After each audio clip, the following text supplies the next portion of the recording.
Salut à tous, aujourd'hui on se retrouve au restaurant Le Molière à Toulon. On accueille Anaïs Santamaria qui est psychologue et sexologue et Julien Printemps qui est coach de vie. Installez-vous bien et bienvenue dans le premier épisode d'Autour d'un verre sur la gestion des émotions. Bonjour à tous. Bonjour. Vous allez bien? Ça va, ça va. Et toi? Ça va, merci. Donc on se retrouve ici pour ce petit format sur la gestion des émotions. Donc on va commencer avec une question que je trouve assez fondamentale pour commencer un peu cette interview. Déjà, est-ce que vous pouvez vous présenter rapidement? Alors moi je suis Anaïs Santamaria, je suis psychothérapeute, sexothérapeute, je fais de la thérapie conjugale, familiale et donc c'est sur Toulon. Et moi, c'est Julien Printemps. Je suis coach de vie et je m'occupe surtout de que les personnes vivent mieux. Alors la première question que j'aimerais vous poser, c'est une question pour rentrer un peu dans le sujet, un peu pour aborder la gestion des émotions. Est-ce qu'on pourrait déjà définir une émotion? Alors, ça dépend de la théorie et de la pratique sont différentes. Celle que tout le monde connaît assez bien, la colère, la joie, la tristesse. Et puis on a les émotions, à dire au sens un peu plus élargi de la chose, qui peuvent être liées au dégoût, qui peuvent être liées à des événements en particulier. Oui, donc c'est pas. Est-ce qu'on peut parler par exemple d'un état d'âme? C'est plus une émotion, on le voit surtout à travers d'un mot comme la peur ou encore le bonheur. Est-ce que finalement l'émotion c'est pas plutôt un état d'âme dans le sens où le savoir-vivre, le savoir-être, comment je suis en ce moment, comment je suis actuellement et pas seulement se dire je suis heureux, je suis malheureux. Je pense que c'est surtout, je partirais du fait d'apprendre à se connaître. Parce qu'une émotion, ça reste personnel, pour commencer. Et chacun réagit comme il réagit, tout simplement. Après, le débat, il peut être assez long, parce que chacun, justement, va dire et penser ce qu'il veut. Entre une émotion, un ressenti et un sentiment.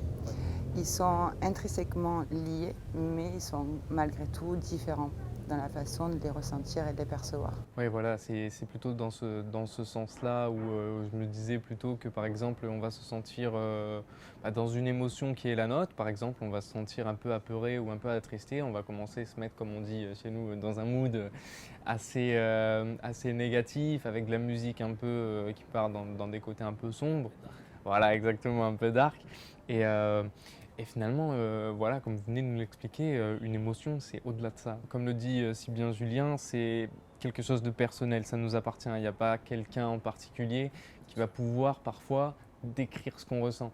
C'est intérieur, ça vient de nous. Et puis même en expliquant, je pense que les différentes personnes à qui on parle ne vont pas certainement se dire ah oui, tu le ressens comme ça, oui, mais peut-être apaise-toi. Non, peut-être que ce que je ressens est bien plus fort que ce que toi tu ne le perçois. Autant c'est personnel, mais pas tout le monde peut l'expliquer, surtout selon la situation et selon l'émotion. Ma question est la suivante. J'ai lu un livre récemment qui s'appelle Ma part de vérité, d'un ancien président de la République, François Mitterrand. Ça n'a aucun rapport avec mon bord politique, pas de politique ici. Et il y a une phrase que j'ai retenue, que j'ai notée. C'est la pire erreur n'est pas dans l'échec, mais dans l'incapacité de dominer l'échec. Donc, je vais parler à vous deux directement. Comment vous percevez l'échec? Et est-ce que réellement, il existe des modèles ou encore des façons de pouvoir soit l'exprimer ou soit justement l'ensevelir et pouvoir l'enterrer? Là, on a souri. Et c'est pourquoi? Parce que pour moi, c'est un mot qui n'existe pas. Déjà, pour moi, l'échec, c'est quelque chose qui influe au cerveau une part immédiate de quelque chose de négatif. Qu'il n'y a pas d'échec. Tout est une expérience et que chaque expérience qu'on peut avoir dans la vie peut nous amener justement à avoir une perception des choses qui va nous permettre d'appréhender ou pas la situation. Je suis contre ce mot. Ouais, je vois bien. Ouais, c'est plus, c'est comme tout à l'heure, c'est plus quelque chose de personnel et puis c'est quelque chose que parfois on se met dans la tête à se dire voilà c'est un échec, mais comme on dit parfois c'est le futur qui nous dira et peut-être que cet échec-là c'était en fait une réussite cachée et que finalement c'est ça qui va nous permettre d'arriver au-dessus. D'ailleurs, j'invite toutes les personnes qui peuvent regarder cette interview à se la poser, peu importe l'âge, c'est quel conseil on donnerait à un jeune enfant? En fonction de la réponse, tu verras qui tu es. Une dame qui a vécu 3 mariages complètement catastrophiques, la première chose qu'elle va dire à sa fille adolescente ou pré-ado, c'est « surtout ne te marie jamais ». C'est dans ce sens-là que je t'explique en fait que cette phrase, elle est intéressante parce que c'est celle qui va nous servir à nous rendre compte de nos propres expériences et qui va nous permettre justement de voir ce qui est important pour soi ou pas finalement. Ça me permet un peu d'enchaîner dans le sens où, dans la vie en général, je trouve que c'est très important de le dire. Un plan A jusqu'à un plan B ne peut pas se dérouler automatiquement d'une ligne droite. C'est très important de le dire, je trouve, et vous en parlerez bien plus que moi, c'est que si on a la conviction de faire quelque chose, peut-être que c'est avec de l'expérience, avec des connaissances, qu'on va peut-être divaguer vers quelque chose d'autre. Et je trouve ça très intéressant d'avoir donné cet exemple de ce conseil à donner à un enfant, parce que parfois les modèles sont assez différents.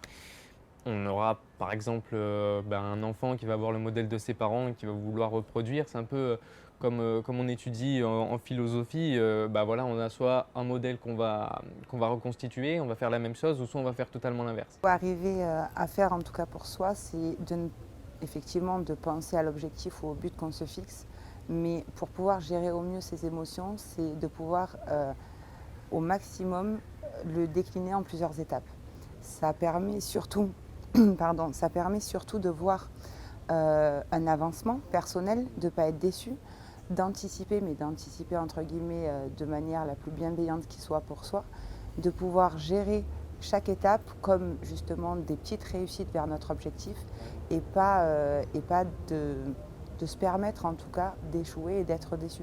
C'est surtout que ça donne encore une vision différente et plus grande. Dans le sens où si on chute, on est assez armé mentalement et psychologiquement pour se dire bon, je vais me reposer un peu parce que là ça m'a quand même assez fait mal, mais je vais pas m'arrêter là. Comme on discutait tout à l'heure sur les réseaux sociaux, justement, ils viennent un peu pas interrompre notre mode de vie, mais plutôt dans le sens venir soit l'embellir d'un côté, ou soit dans un autre, pas le détruire, mais vouloir un peu que ça se passe d'une autre façon. Je vais m'expliquer un petit peu mieux. On parlait de modèles tout à l'heure, on a parlé également des jeunes, et puis de ces sentiments-là qu'on perçoit, de ces émotions qui peuvent nous submerger parfois. Est-ce que les réseaux sociaux, finalement, ne sont pas là pour influencer plus que des journaux, plus qu'un magazine? Est-ce que les réseaux sociaux, finalement, nous permettent d'avoir un avis, un propre avis? Est-ce qu'ils nous permettent réellement ça? Et puis finalement, est-ce que les émotions qu'on va percevoir à travers un écran vont finalement être les mêmes face à la réalité? Que oui et non, parce que ça dépendra de qui l'entend. Parce qu'il y a des gens qui sont influençables et il y a des personnes qui sont un peu plus réfléchies et j'ai envie de dire un peu plus dures avec eux-mêmes et qui se connaissent un peu plus. Et à partir de ce moment-là, l'information qu'elle va recevoir, elle sera perçue différemment. Donc elle sera traitée différemment. Donc à partir de là, ça dépendra. Ça dépendra de qui le perçoit et comment il le perçoit. Parler plutôt d'un cas personnel, parce que je trouve que c'est un côté des émotions qu'on voit, mais on n'en parle pas souvent, j'ai l'impression. C'est ce côté positif. Voilà, le côté positif des émotions, mais plutôt dans le sens où on va avoir une réussite, on va avoir un projet qui va aboutir, ou encore une bonne nouvelle. Mais l'émotion positive, on va dire dans le sens où c'est très compliqué personnellement, en étant très serein, de vouloir se dire mes émotions sont positives, mes émotions, je perçois les émotions comme quelque chose de très bien. Comment je redescends? Je m'enflamme, ça va partir dans un projet où je vais me dire, voilà, comme tout à l'heure, une direction A, A, B, il n'y aura pas de plante qui viendra nous écraser. Comment on arrive un peu à redescendre sur Terre finalement? Au-delà des émotions, il y a toujours, et d'ailleurs ça en est une, c'est un ressenti, il y a toujours une phase d'anticipation. Et je pars du principe que toute phase d'anticipation, toute action est toujours disproportionnée par rapport à la phase d'action elle-même. Donc généralement, on va beaucoup anticiper. Très souvent, il y a un petit appui de notre perfectionnisme naturel qui vient derrière, qui a envie que les choses se passent forcément bien. Et puis c'est humain, on a tous envie que les choses se passent bien, c'est primitif. Mais malheureusement, il faut déjà dans un premier temps prendre conscience que quoi qu'on fasse, la vie elle nous mettra toujours des bâtons dans les roues. C'est ce qui nous permet d'acquérir en expérience, c'est ce qui nous permet de tester aussi ses propres limites et d'aller un petit peu plus loin dans nos projets et dans notre vie. Et derrière, il y a aussi ce besoin de rester fidèle à soi-même. Dans les émotions positives, il faut simplement, dans la même ligne de ce qu'on a dit tout à l'heure, pouvoir quelque part mentalement lister les étapes qu'on va avoir à faire ou qu'il va falloir faire pour justement arriver à un projet de façon à se dire, dans tous les cas, si je dois aller de A jusqu'à B, rien n'empêche que je passe par C. Prendre le cas d'une patiente qui n'arrive pas à gérer le fait de dévoiler ses sentiments, mais uniquement à sa famille. C'est-à-dire qu'elle va savoir dire à ses amis qu'elle les aime, elle va savoir leur montrer, mais avec ses parents, il y a une espèce de pudeur. Donc je pense qu'on se fixe soi-même finalement nos propres barrières.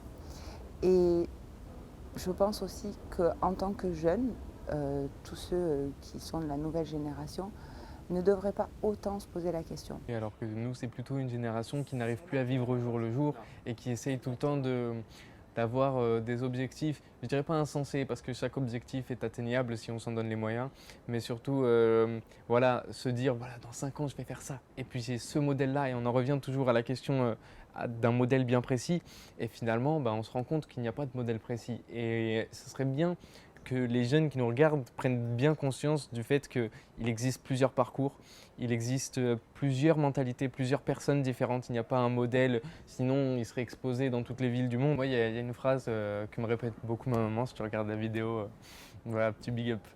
Et c'est une phrase qu'elle me dit souvent, c'est que peu importe ce que tu fais dans la vie, ne dis pas que ça va servir à rien. Mais c'est que c'est un peu, ça se rapproche un peu de ce qu'on disait tout à l'heure hors caméra aussi, c'est que de faire beaucoup de choses dans sa vie, mais avec le temps, c'est ce qui nous fait nous dire que ça nous a servi. On va pas se dire que cet aspect-là de l'information qu'on vient d'assimiler, elle n'est pas utile. Le théorème de Pythagore, c'est peut-être quelque chose que tu vas apprendre toi à tes enfants s'ils ne comprennent pas. Et si tu ne l'as pas assimilé toi, comment tu vas faire pour l'aider? Bon, après, il y a Internet et toutes les technologies qui nous le permettent. Mais on ne va pas avoir la phase, voilà, j'ai appris à faire de la peinture, on m'a appris à comment repeindre une façade. Et puis, si tu n'as pas les moyens plus tard et que tu viens d'acheter une maison, comment faire? Sur le moment, moi qui aime la musique depuis que je suis tout petit, j'ai pas eu cette réaction-là. Mais ma fille l'a eu. De se dire, mais ça va me servir à quoi? Mais au fur et à mesure, moi, en grandissant, je me suis rendu compte que en discutant avec les gens ou en jouant, si on fait des blind tests, etc., ça peut paraître bête, mais c'est au final utile. Donc c'est un exemple parmi tant d'autres, mais en tout cas, c'est juste pour dire que oui, sur le moment, on a l'impression que ça ne sert à rien. Du premier confinement, il y a 139 000 femmes qui ont subi des violences conjugales de la part de leur conjoint ou de leur ancien conjoint.